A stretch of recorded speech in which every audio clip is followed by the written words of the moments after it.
Club Sport Santé ouvre ses portes pour évoquer deux thématiques. En ce jour, nous évoquons d'abord le bilan de la participation du Togo à la dernière Coupe d'Afrique des Nations de Maracana qui s'est déroulée en Guinée-Bissau.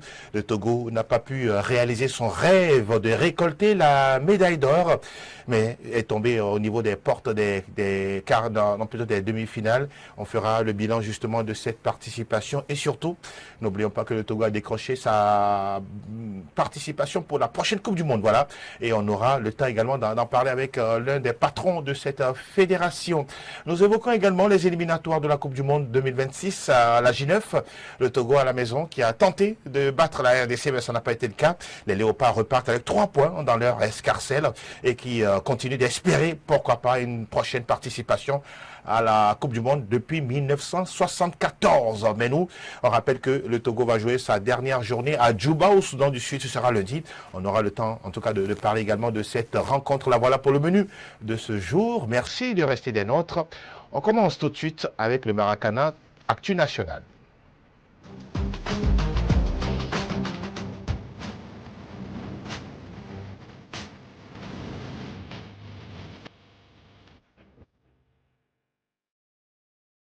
Des sujets diversifiés toujours sur la table de nos consultants et invités. Et aujourd'hui, nous abordons l'actualité liée au Maracana. C'est vrai, beaucoup, quand on parle Maracana, ils pensent tout de suite au Brésil.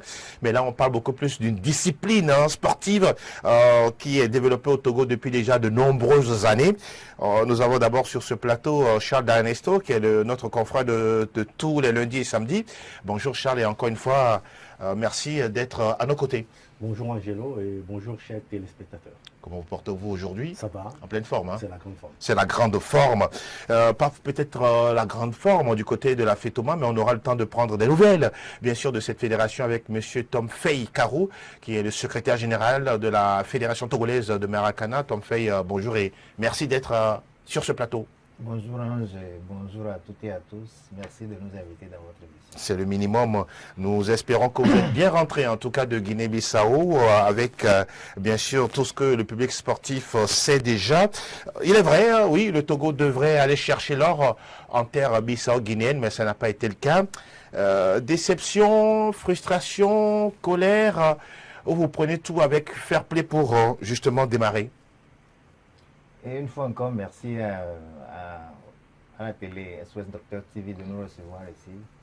Et permettez que nous rendions grâce à Dieu. On ne cessera jamais de le faire, de rendre grâce à Dieu, d'avoir accompagné notre délégation de Lomé à Bissau et de Bissau à Lomé. Oui.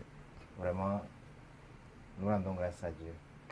Nous sommes revenus, effectivement, tout le monde le sait déjà, nous sommes arrêtés au quart de finale. Oui. Ce qui n'était pas notre objectif, est loin de notre objectif. Et l'objectif principal, tout le monde le sait, c'était de ramener le trophée, ça n'a pas été le cas. Oui, nous sommes déçus et je crois que tout le monde est déçu. Nous avions la population, presque toute la population derrière nous, et cette population est déçue avec nous. Et je veux dire que nous en sommes vraiment désolés. Ça se comprend, on le sent également dans le timbre de votre voix. Sur ce plateau, on devrait normalement avoir le sélectionneur national Amadou Boukari, mais empêché bien sûr par ses tâches professionnelles.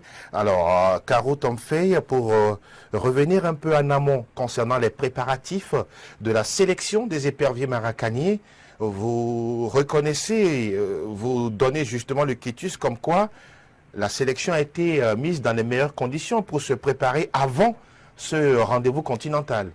Et nous avons effectivement eu le temps nécessaire. Pour moi, nous avons eu le temps nécessaire parce que nous avons commencé démarrer les championnats depuis le mois de mai. Oui. Et déjà, les techniciens regardaient, ils suivaient les différents matchs, que ce soit à Lomé, à Karansokodé, à Neho ou à Tapamé. Ils étaient là au bord des terrains pour suivre les athlètes et faire la sélection des meilleurs qui pouvaient défendre le pays. Ensuite, après le championnat, sinon avant même la fin du championnat, il y a eu le regroupement de ces joueurs qui se sont mis au travail très tôt. Pour moi, c'était très tôt parce que 3 mois de préparation, normalement, c'est quand même suffisant. Et pendant tout ce temps, il y a eu 3 séances par semaine. Et les samedis, il y avait des matchs amicaux. 3 séances par semaine, plus les matchs amicaux. Normalement, on a fait une bonne préparation. Et pour le déplacement, tout a été assuré jusqu'en Guinée-Bissau.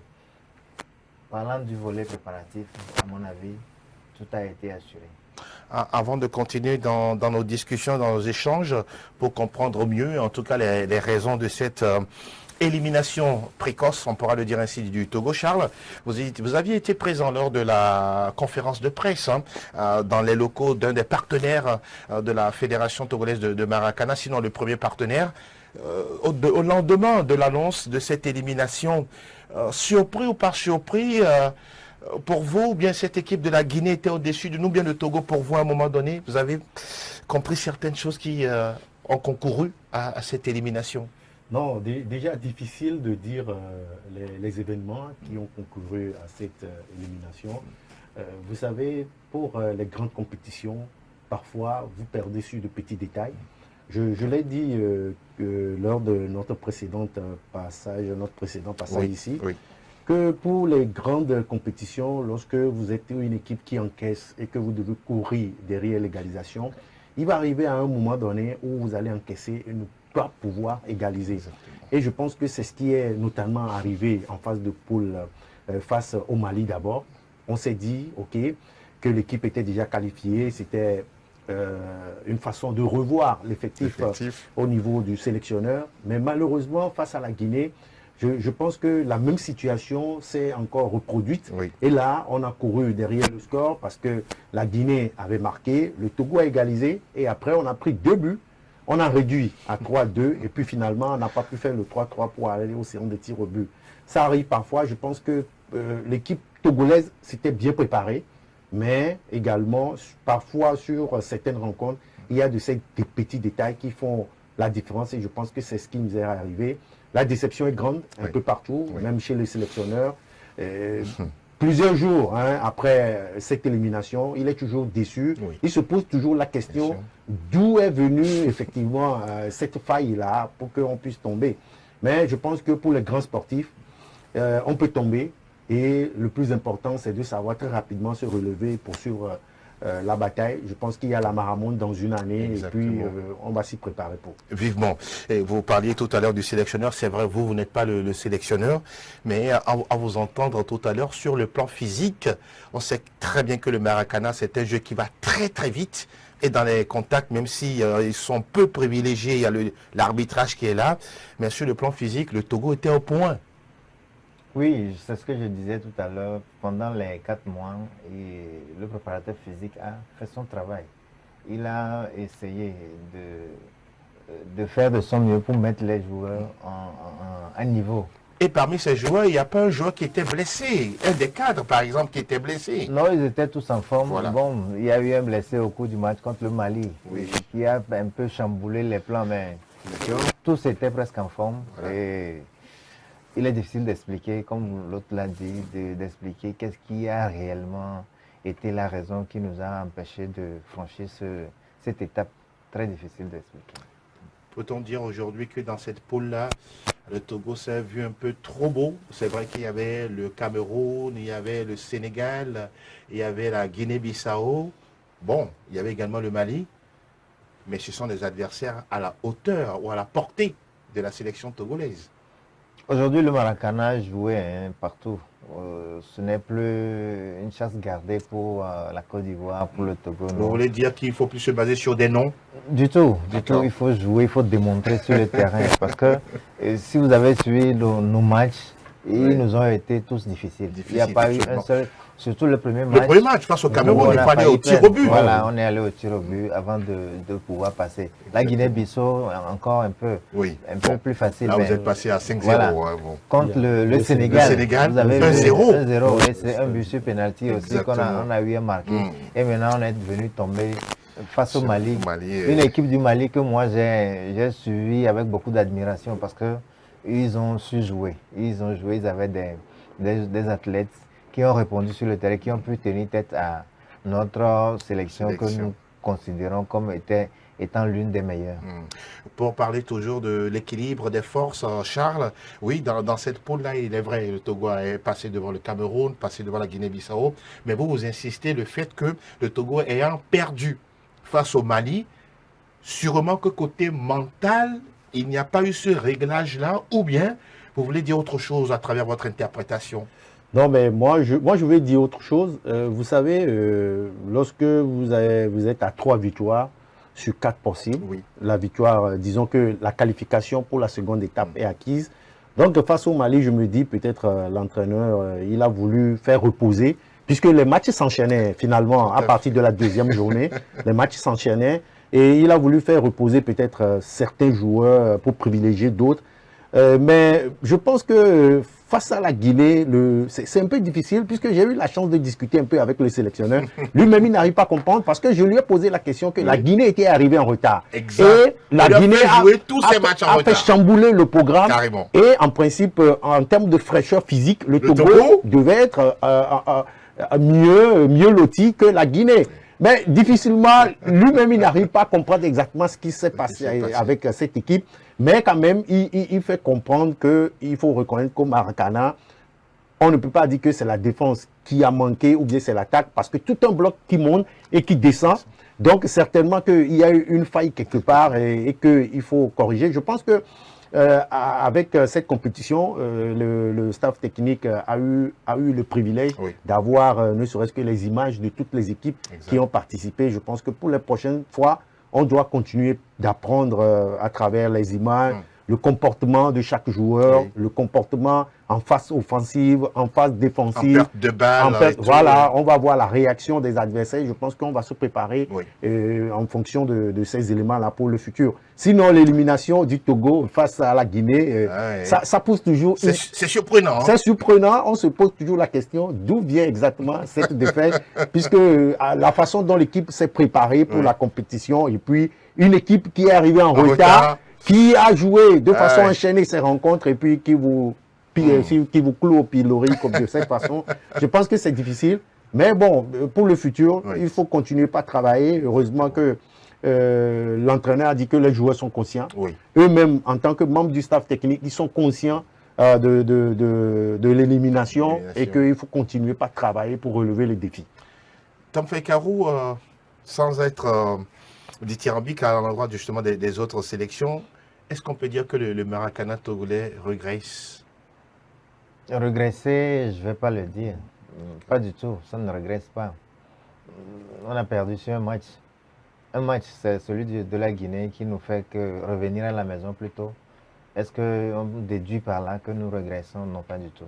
Parce que l'équipe que nous avons eu à cette compétition est la même. D'accord. La même aussi qui a compéti en Coupe du Monde la dernière fois. Absolument. Elle a été d'ailleurs rajeunie, complétée par d'autres athlètes que nous jugeons plus forts.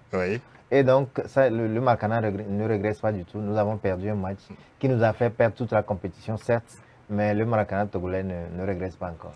Non, mais je pense que plutôt les autres nations sont en train de se mettre à niveau. Voilà. Et aujourd'hui, on a vu le Bénin qui a été éliminé en phase de poule. Oui, ça reste une autre surprise. Effectivement. Donc, ça veut dire qu'il y a une nivellation au niveau de certaines nations et que désormais, si on ne sait pas faire, ce sera difficile même de prédire qui peut remporter la Coupe. C'est bien vrai qu'aujourd'hui, la Côte d'Ivoire a ce privilège-là, mais je me dis, dans 4, dans 6 ans, si on ne sait pas faire, ce sera difficile de prédire d'avance celui qui peut gagner un trophée dans cette compétition de Maracana. Ça a posé également ce diagnostic-là. Il est très vrai que lorsque nous suivons les participations des fédérations à des compétitions, que ce soit sous-régionales ou internationales, la majorité ne déclare pas leur ambition, n'affiche pas leur ambition haut et fort.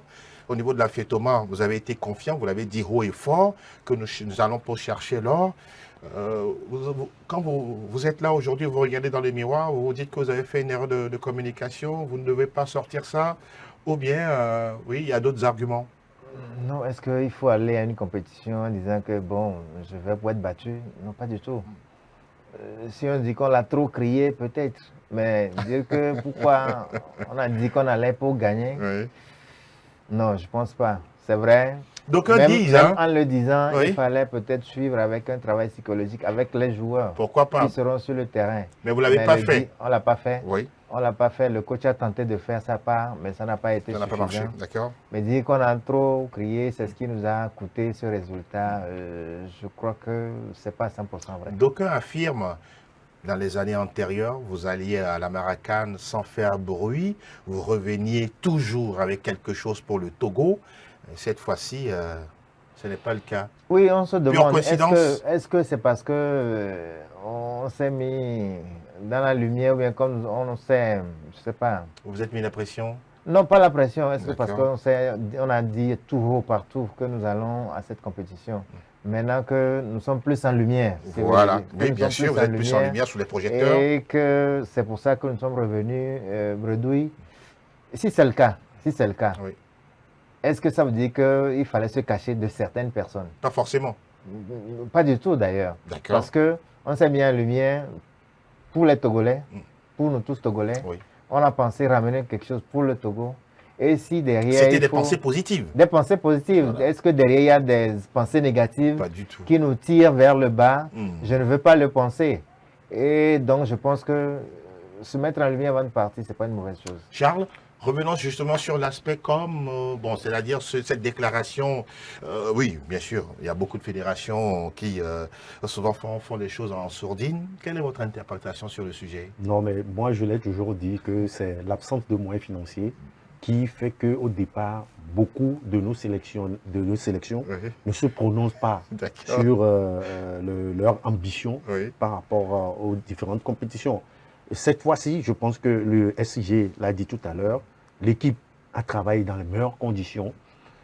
Pratiquement toutes les conditions étaient réunies pour une meilleure compétition. Absolument. Alors là, je me dis, il faut déclarer l'ambition. Nous allons pour remporter le trophée. Maintenant, si c'était le cas que l'équipe s'est entraînée, ne serait-ce que pendant 2 semaines, alors là, on peut se dire, OK, on va pour défendre les couleurs nationales Oui, oui, avec oui. les moyens dont nous disposons. Oui, oui. Cette fois-ci, l'équipe a eu le privilège de travailler pendant plusieurs mois. Exact. Donc, je pense que c'est exact. Disons que c'est peut-être la nature qui ne nous a pas aidés. Un accident de parcours. Voilà, Dame Chance n'était pas avec nous Voilà. parce que moi, je me dis, c'est l'une des rares fois où Oui. la sélection a eu à travailler sur une longue période. Longue période, pour avec les préparer- moyens. Avec les moyens Oui. pour préparer une compétition. C'est rare. On a vu des équipes avec 2 semaines, 3 semaines d'entraînement aller Exactement. représenter le Togo à l'extérieur. Et dites même dans quelles conditions Oui, aussi. et très souvent, quand ils reviennent, on touche du doigt les préparations. Les préparations. Mm. Donc, c'est normal. Moi, je dis, ce sont les moyens financiers qui manquaient. Quand vous avez les conditions, les meilleures conditions, Oui. il faut déclarer son ambition. Le Bénin à côté ici, on a vu. Le Bénin, à chaque fois maintenant pour les compétitions, la déclaration est nette. Nous allons pour remporter. Exactement. Et pendant les éliminatoires, Oui. au niveau du football, c'était dit, nous allons à ces éliminatoires pour nous Ouais. qualifier Pour la Coupe du Monde. Coupe du Monde. Donc c'est clair, parce que les moyens sont là et on se prépare pour. Oui.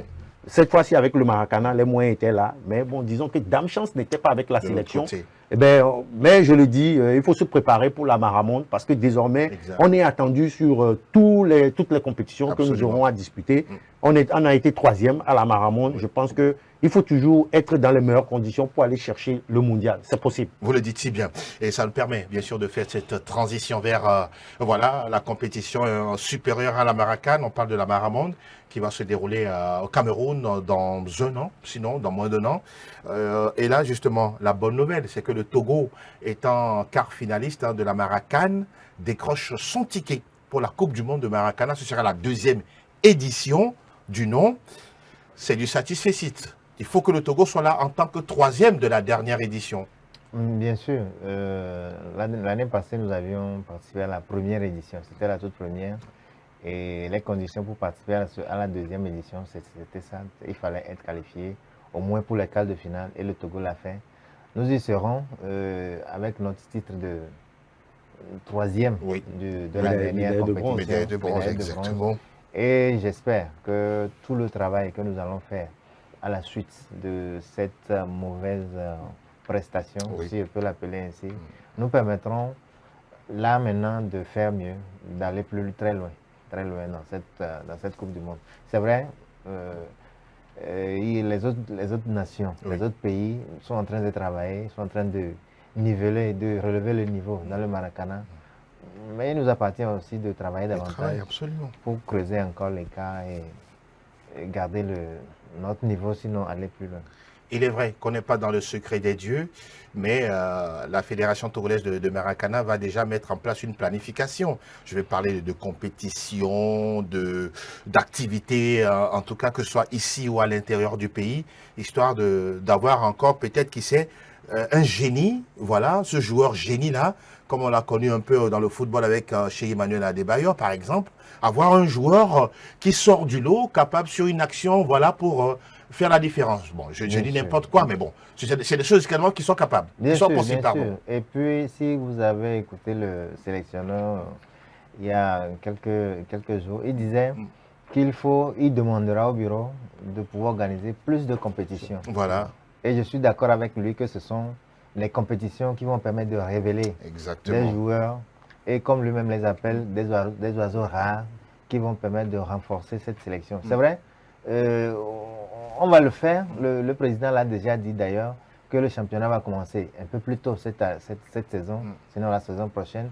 Au lieu de commencer en avril ou en mai, comme on le fait d'habitude, on commencera plus tôt. Que si ce n'est en janvier, ce serait peut-être en février. Et ça permettra aux joueurs de jouer longtemps, aux sélectionneurs, aux techniciens d'avoir le temps de sélectionner et ensuite leur permettre de jouer et de s'entraîner encore plus longuement pour créer cette cohésion. Et à nous maintenant d'organiser plus de compétitions. Exactement. Il n'y aura pas que le championnat et la Coupe de l'Indépendance ou la Coupe du Togo. On va voir quelle compétition on va créer pour qu'il y ait encore plus d'émulation au sein des joueurs et faciliter le choix des sélectionneurs. Ce qui va demander beaucoup de moyens, voilà, et beaucoup d'accompagnement. Et oui, en cela, vous ne cessez jamais de dire un merci au ministère des Sports, même si c'est récent. Bon, Madame Dr Lydie Bissikama n'est plus aux affaires. Il y a un nouveau ministre qui est arrivé. Vous reconnaissez que cette institution-là, restée à vos côtés, vous a permis aujourd'hui d'avoir de l'oxygène dans les poumons. Beaucoup, beaucoup d'oxygène. D'accord. On ne le dira jamais assez. Et madame ne nous a fait que du bien. Depuis que elle nous a découvert ou bien que nous l'avons rencontrée, nous n'avons eu que du bénéfice. D'accord. C'est avec elle que nous avons connu une subvention. Certaines fédérations en avaient depuis. Il n'y a que l'année surpassée que nous avons eue. En 2023. 2023. Et cette subvention a été revalorisée déjà plus d'une fois. Nous étions à 0 million. Oui. Aujourd'hui, nous sommes à 10 millions à de 10 millions, c'est subventions pas rien. C'est grand. Pour nous, c'est grand parce qu'on n'avait rien. Rien, oui. C'est avec elle aussi que nous avons pu avoir les moyens de déplacement pour nous rendre en Bissau la dernière fois, revenir. C'est la toute première fois avec Madame Lydie Bissikama que le Togo a habillé la sélection togolaise de Maracana. Donc pour nous, nous sommes vraiment reconnaissants de tout ce qu'elle a fait, de tout le travail qu'elle a fait tout au long de son mandat. Elle est partie aujourd'hui. On prie vivement qu'elle rebondisse ailleurs et encore devenir plus grande. Et actuellement, c'est une autre personne qui est aux affaires. Un nouveau ministre, Dr Fofana. Nous lui souhaitons la bienvenue. Nous prions qu'il puisse avoir un mandat aussi intéressant que ce que madame a eu et que nous ayons de bonnes relations avec lui. Absolument. Parce que si nous n'avons pas de bonnes relations, c'est vrai. C'est un jeune. On pourra même l'appeler au Maracana. Oui, il peut jouer dans le ballon. Il sera senior. Senior, voilà. Il va jouer au senior. Donc nous prions vivement qu'il y ait une bonne relation avec lui et qu'on puisse aussi avoir cet accompagnement que nous avons eu avec madame. Ou peut-être plus. Peut-être plus, oui, parce qu'on le dit souvent dans notre jargon, celui qui dit merci pour le peu qu'il a reçu, c'est une façon encore de demander pour en avoir plus. Caro, avant de retrouver Charles, il y a cet aspect-là également qui revient. Nous souhaiterions avoir beaucoup plus de lumière là-dessus. C'est la présence ou non des arbitres togolais sur des compétitions de Maracana, par exemple sur la Guinée-Bissau. Apparemment, il n'y avait pas eu d'arbitre togolais, c'est ça? Non, vous avez raison, vous avez la bonne information. Le Togo n'a pas eu d'arbitre à cette compétition. Et pourquoi? Tout simplement parce que nous n'avions pas eu les moyens financiers de pouvoir les déplacer.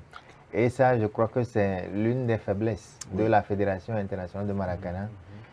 À mon avis, une fédération qui organise une compétition doit pouvoir réunir toutes les conditions, notamment les arbitres autour de cette compétition. Mais jamais la FIMA n'a été capable de le faire. À chaque fois qu'il y a cette compétition, tous les pays viennent avec des arbitres désignés par la FIMA. Je trouve qu'il y a un petit problème là-bas que la FIMA doit pouvoir régler. On est d'accord tous que c'est une jeune fédération, 10 ans, et qui n'a pas vraiment d'accompagnement. Il n'y a pas de grands sponsors autour, derrière. C'est vrai, mais je ne pense pas qu'il faut laisser la charge des arbitres aux États. Donc, c'est l'une des raisons qui ont fait que le Togo n'a pas pu déplacer des arbitres pour cette compétition. Charles, pour parler de la Maramonde, vous parlez tout à l'heure, le Togo était dans le top 3 lors de la première édition, la dernière en tout cas en Côte d'Ivoire. Pour cette Maramonde à Yaoundé ou à Douala, ça dépend, il faut faire mieux. Oui, il faut faire mieux, surtout que avec la Maracane, on s'est arrêté en cours de chemin, en quart de finale. Je pense qu'il faut rebondir pour ne serait que clouer le bec aux détracteurs, si on le dit ainsi. Ceux qui estiment qu'on a crié RO, on a crié très tôt victoire. Ce qui est sûr, certaines sélections ont été contentes parce que le Togo a été éliminé en quart de finale. Effectivement, parce qu'elles redoutaient le Togo. Effectivement, ça a ouvert la porte à d'autres nations d'aller encore un peu plus loin dans la compétition.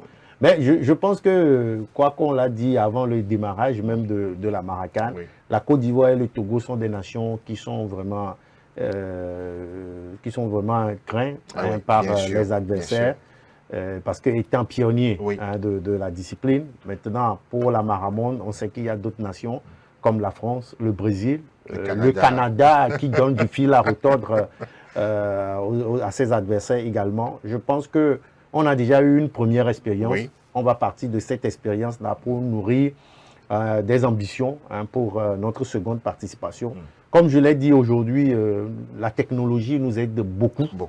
À partir des images, c'est vrai qu'il y a de cela 2 ans déjà, mais à partir des anciennes images, des différentes sélections qui ont participé à la Maramonde, on peut déjà avoir une idée de comment est-ce que le Maracana a évolué dans certaines nations et se préparer pour. C'est comme cela aussi que d'autres vont visionner également les matchs disputés par le Togo. Et je sais que l'entraîneur, le sélectionneur l'a si bien dit qu'ils partent souvent pour imposer leur système aux adversaires.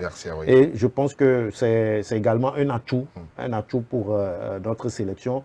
On va rester dans cette dynamique-là tout en usant de la technologie pour mieux faire pour la deuxième édition de la Maramonde. Un vivement qui arrive très très bientôt d'ici le mois d'octobre, septembre, octobre, on verra. En tout cas, tout ça sera précisé dans les jours et les mois à venir. Tom Fekaro, avant justement de clôturer cette page de Maracana, il y a eu des gens qui vous ont, des sociétés, des mécènes qui vous ont accompagné tout au long de vos préparatifs à la Maracane en Guinée-Bissau.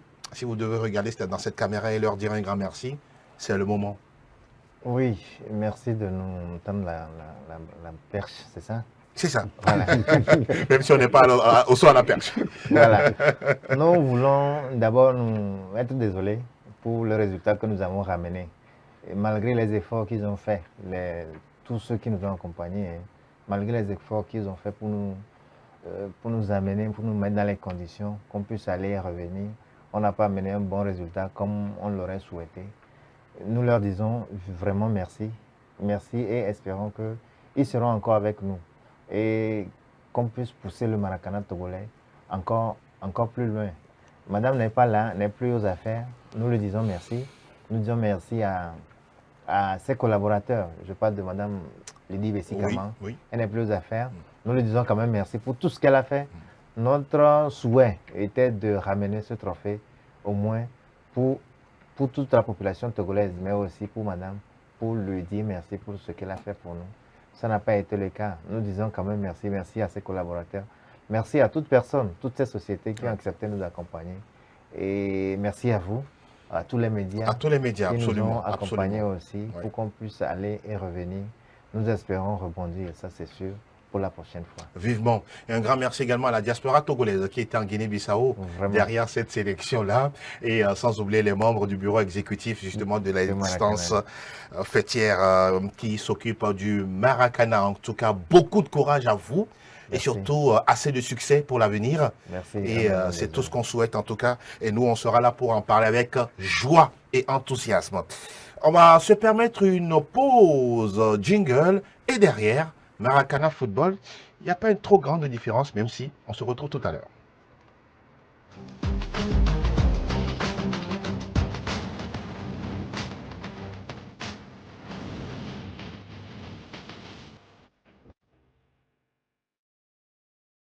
Nous évoquons désormais l'actualité liée à la sélection nationale du Togo. Nous parlons foot avec les éperviers du Togo qui étaient ce vendredi déjà sous les coups de 13 heures. Hein, c'est inhabituel face à la RD Congo. À l'arrivée, défaite 1-0 du Togo devant justement les léopards congolais. Charles, ce match, Nibombe Daré le disait, il était nécessaire de gagner et face à la RD Congo et face au Soudan du Sud. Sur ce premier match, le Togo s'est loupé. Oui, le Togo s'est loupé. Comme d'habitude, nous offrons les meilleures occasions aux adversaires. C'est encore le cas hier face à la RD Congo. Au match aller, c'était le gardien, j'oublie un peu son nom, Wassiou, qui avait offert le but victorieux au Léopard. Cette fois-ci, je pense que je vais parler plus d'un duo. Je vais parler de Fofana et de Alexis Romao, puisque en réalité, c'est Fofana qui a adressé une mauvaise passe à Alexis Romao, qui, en voulant lui remettre la balle, s'est rentré dans les pieds de l'adversaire. Et puis, on a encaissé un but à la 7e minute qu'on n'a pas pu égaliser jusqu'à la fin. C'est vraiment très dommage pour cette équipe-là. Hier, c'est l'une de mes rares fois d'avoir eu mal. Mal pour le sélectionneur d'abord et puis mal pour cette équipe-là. Pourquoi vous dites ça? Oui, je dis ça parce que quand le sélectionneur quand il tente de mettre en place quelque chose, je pense qu'il y a de ces blessés qui viennent bousculer l'effectif. Oui. Et puis après, je me dis, sur de petits détails, on encaisse des buts. Que je me dis... Évitable. Des buts évitables. Ben, vous voyez, en voyant un peu ce qui s'est passé hier sur l'occasion de but, je revoyais un peu les séances d'entraînement que l'équipe a eu à faire au cours de la semaine. D'accord. C'était un jeu, hein, c'était un jeu de l'équipe. Mais malheureusement, quand Fofana a adressé la balle à Alexis Romao, Romao a voulu rapidement lui remettre, sans savoir qu'entre deux, il y avait un adversaire. Et l'adversaire, il a pris le ballon, mais il ne s'est pas posé des questions. Très rapidement, il a donné une passe et puis une frappe. Vous allez voir Alexis Romao qui s'est pris la tête. Oui, parce qu'il s'est dit qu'il a été à l'origine de ce but. Mais quand même, je me dis qu'il faut également accuser nos joueurs. Moi, j'avais eu du mal. Accuser, oui, il faut accuser nos joueurs. Est-ce que ce n'est pas trop fort Non, il faut accuser nos joueurs. Les responsabiliser Il faut les responsabiliser, effectivement. Vous voyez, quand vous visionnez un peu la vidéo du jeu, le sélectionneur était tout près de Fofana. Il lui demande, progresse avec la balle. Mais malheureusement, il a remis la balle à Jane. Et dans le sens de la largeur. Dans le sens de la largeur. Ce qui est compliqué à gérer. Ce qui est compliqué. Le sélectionneur, il voit qu'il y a de l'espace devant toi. Il te demande d'envoyer la balle. Et vous pouvez imaginer, il se permet même de s'expliquer au sélectionneur pourquoi il n'a pas envoyé, pourquoi il n'a pas progressé avec le ballon. Vous voyez, quand on a de ces joueurs qui n'arrivent pas à s'auto-accuser, je pense que ce n'est pas bien. Le sélectionneur qui est tout près de toi, qui voit que tu as de l'espace devant toi et qui te demande de progresser avec la balle, tu retournes la balle en arrière et tu te justifies. Problème de confiance en soi, problème de niveau? Non, mais pas problème de niveau. Moi, je me dis... Ils ont eu peur du match? C'est possible que les joueurs ont eu peur du match, mais je me dis, c'est Sadik Fofana qui nous a sauvés face au Soudan. Oui, c'est lui qui avait marqué justement. l'unique but de la partie. Hier, il est passé à côté. Hier, il est passé à côté. Je n'ai pas compris ce qui s'est... Moi, j'ai eu mal, surtout sur cette action où, Oui. surtout le sélectionneur était à côté côté et te de donnait des consignes que tu n'as pas pu respecter. Peut-être il allait dégager la balle et qu'on aurait même peut-être gagné cette rencontre, puisque le but là n'allait pas revenir. Et puis, à un moment donné, les nôtres auront cette idée-là d'aller tenter, Oui. hein, d'aller bousculer un peu la RDC. Voilà. Bon, l'adversaire aussi ayant compris que peut-être avec cette victoire 1-0, voyant un peu que l'équipe du Togo aussi n'arrivait pas à bousculer comme cela, bon, ils ont voulu un peu jouer frein à la main. Et je pense que le résultat final est là, 1-0. Moi, j'ai vraiment très, très mal. Très mal également pour le sélectionneur dans la mesure où je veux parler de l'effectif où il faut à chaque fois faire sans certains. Karim Derman a manqué dans le jeu. On a vu Evra Agbagnon qui a encore remis dans un système de piston où il n'arrive vraiment pas à se dévoiler. Et on a vu un peu un système à 3. C'est vrai que c'était le même joueur qui avait joué face au Soudan, mais ce n'est pas la vraie défense c'est pas la vraie défense, du Togo. Du Togo. La vraie défense du Togo, c'est Romao, c'est Jane, c'est l'autre là qui est arrivé, qui est resté sur le banc, Boateng, et puis Ate, et puis Aziangbe. Oui, Aziangbe absent. Absent, blessé. Blessé, oh oui, blessé. Et Ate qui revient de blessure, qui n'est pas encore à 100%. Et puis bon, Boateng qui était revenu également de blessure.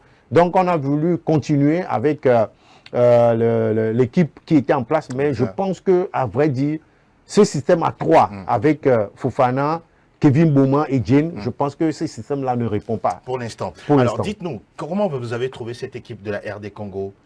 Non, mais ce n'est pas une grande équipe. Hein. À voir ce que les Léopards ont livré face aux Lions de la Teranga. Je me dis, ce n'est pas une grande équipe. Je me dis, le but de la 7e minute, avec cette chaleur intense aussi, je pense que ça leur a permis de garder l'avantage, de gérer.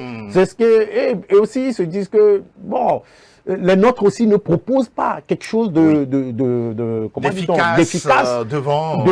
On a vu... La première période, on a zéro tir cadré. Zéro tir cadré. On a vu Kevin Deke, apparemment, je me dis, s'il le faut, il faut le laisser de côté pour un instant, parce que c'est... Il essaie de créer une concurrence. Oui, de créer une concurrence. Sur le banc, il y avait plusieurs attaquants. Il y avait Agoro Ismaël, il y avait Yao Anor. Là-bas, il faut rentrer en jeu. Yao Anor également est entré en jeu. Oh oui, bon, il fallait commencer avec ceux-là. C'est vrai, eux aussi n'ont pas pu faire la différence. Quand le jeu se déroule d'une façon et que vous faites des changements, parfois les changements n'impactent pas forcément ce que vous voulez.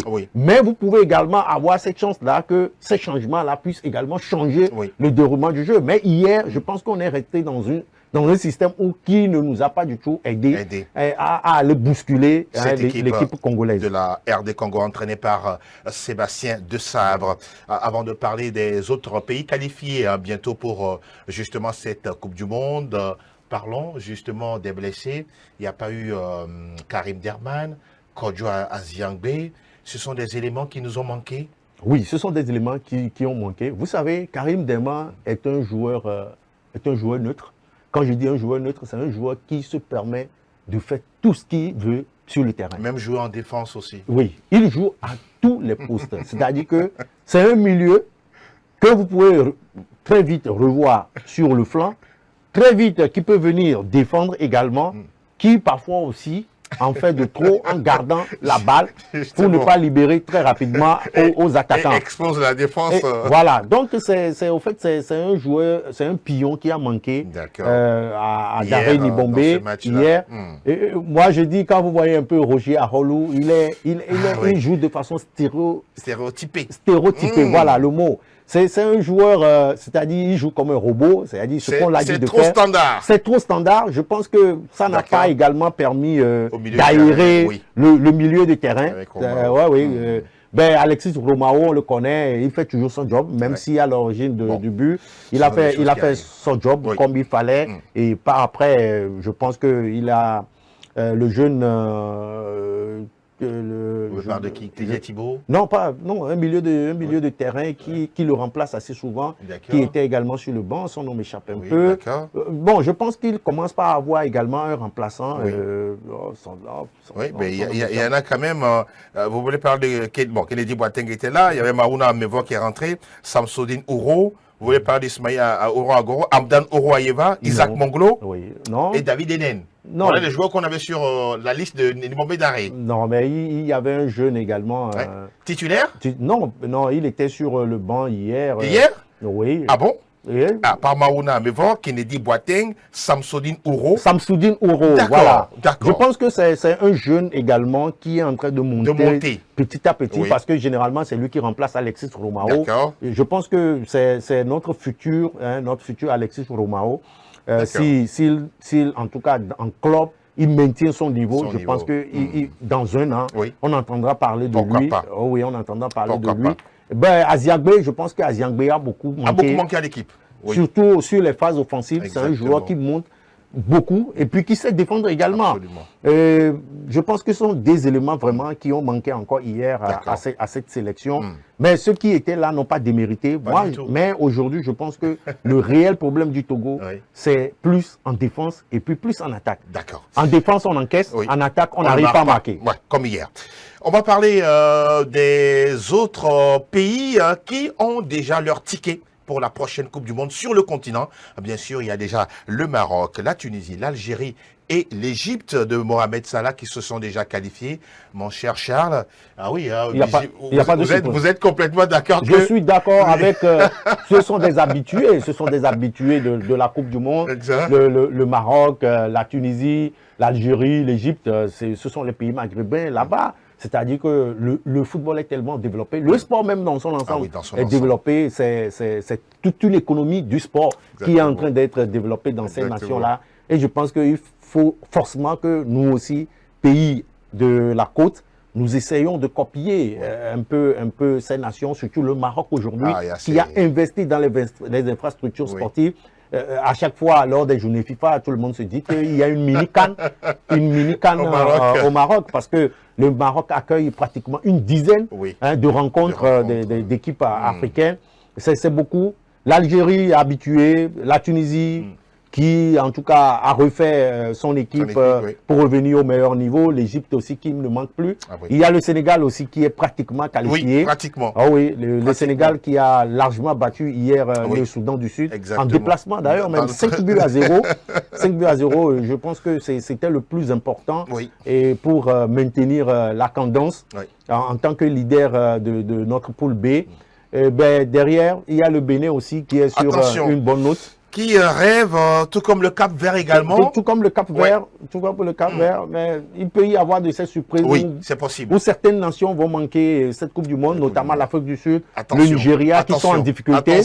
Le Cameroun aussi, qui est aussi en difficulté. Le Ghana qui a commencé par mieux. Ça va mieux. Qui a commencé par mieux respirer. Mais je pense qu'il va y avoir, lors de la dernière journée, des surprises. Il y aura de ces nations-là qui vont laisser des plumes. Et le Mali aussi qui également s'est perdu dans ces éliminatoires. La Côte d'Ivoire qui aussi est sur une bonne lancée.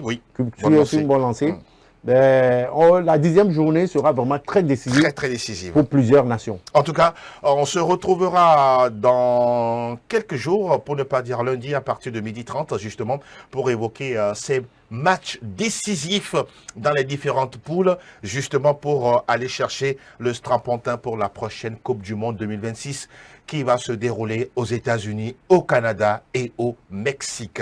Charles Danesto, on est arrivé au terme de ce nouveau numéro. On ne peut que vous dire un grand merci aujourd'hui. Merci, le temps est vite passé. Oui, c'est vrai. Mais ne vous inquiétez pas, on va se rattraper lundi. Sans souci, je serai présent. Nous vous souhaitons une bonne santé à vous et à vous également, chers téléspectateurs et internautes. Merci à Patrick, à Fernand, à toute l'équipe qui travaille autour de cette émission chaque lundi et chaque samedi. Merci également à vous, chers téléspectateurs et internautes, pour votre fidélité. On vous souhaite tout le meilleur. On se dit à très très vite sur SOS Docteur TV. Excellent week-end. Bye bye.